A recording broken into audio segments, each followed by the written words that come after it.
সকল সহযোদ্ধাদের উদ্দেশ্যে বলছি, আমাদের এই যৌক্তিক দাবি বাস্তবায়ন না হওয়া পর্যন্ত আমরা কোনো পরীক্ষা কার্যক্রমে অংশগ্রহণ করব না।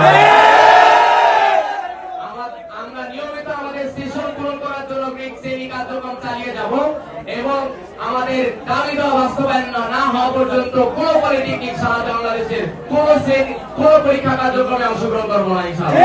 আমাদের বিরুদ্ধে এই অবস্থার পরিপ্রেক্ষিতে একটা ষড়যন্ত্র তৈরি হয়।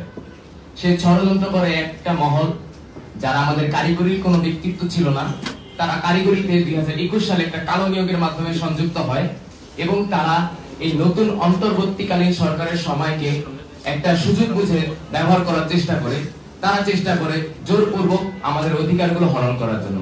জীবনকে উপভোগ করার সব আয়োজনকে একটি নিশ্চিন্ত কমিউনিটি লিভিং নিশ্চিত করছে রূপায়ণ সিটি উত্তরা। সারা বাংলাদেশে বিভিন্নভাবে বিভিন্ন স্থান থেকে আমরা ছাত্র সমাজ প্রতিবাদ জানাই এবং সারা বাংলাদেশের সকল পলিটেকনিক ইনস্টিটিউট, কারিগরি যে শিক্ষা প্রতিষ্ঠান, টিএসসি ইনস্টিটিউট সবাইকে একত্রিত করার জন্য গত 28 আগস্ট আইডিবিতে আমরা একটা বৈঠকের আয়োজন করি এবং বৈঠকে আলাপ আলোচনার মাধ্যমে ঢাকার সকল পলিটেকনিক এবং টিএসসি ইনস্টিটিউট গুলো মিলে কারিগরি ছাত্র আন্দোলন বাংলাদেশ গঠন করি। সারা বাংলাদেশে 11 দফা, 18 দফা, 16 দফা, 22 দফা যে বিচ্ছিন্নভাবে আন্দোলন হচ্ছিল, সেই বিচ্ছিন্ন আন্দোলনকে একত্রিত করে যে সকল দাবিগুলো যৌক্তিক, সেই যৌক্তিক দাবিগুলো একত্রিত করে আমরা কারিগরি ছাত্র আন্দোলন বাংলাদেশ 6 দফায় সম্মত হয়েছি।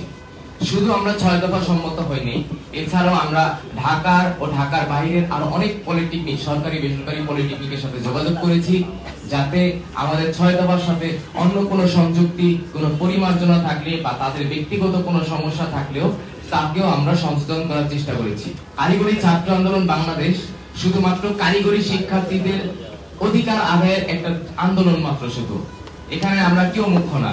এই আন্দোলনের জন্য হয়তো আমরা উজ্জীবিত হয়েছি, এই আন্দোলন করব, আমরা আমাদের দাবিগুলি বাস্তবায়ন করব, তারপর আমরা সাধারণ ছাত্র হিসেবে আবার নিজেদের অবস্থানে ফিরে যাব।